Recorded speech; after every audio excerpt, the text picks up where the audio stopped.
Guys, welcome to my channel. So for today's video tutorial, ituturo ko sa inyo kung paano nga ba tayo mag-transfer or mag-send ng pera from Landbank to GCash. So let's get started.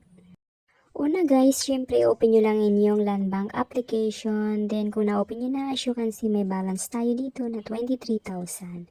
Then i-click mo lang itong found transfer. Then select destination, select bank at i-search dito ang GCash para mabilis. Then, account number ng inyong pagsisindan ng pera.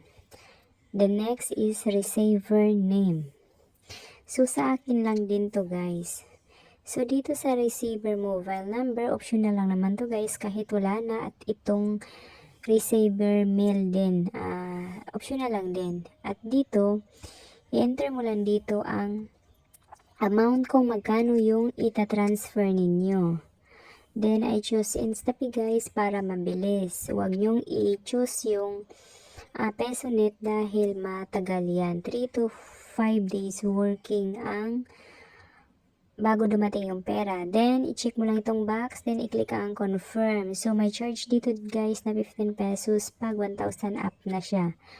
Then, enter mo lang dito ang inyong OTP na marireceive sa inyong mobile number na naka-register or sa inyong Landbank account. As you can see guys, yan na lang ang balance na natira, 20,000. Then, ngayon, proceed tayo sa ating GCash application. Tingnan natin dito kung dumating na ba yung send kong pera. So, real time to guys dahil naka-InstaPay ang aking as you can see, nandito na yung 2,985 na tinatransfer ko. So, ganun siya.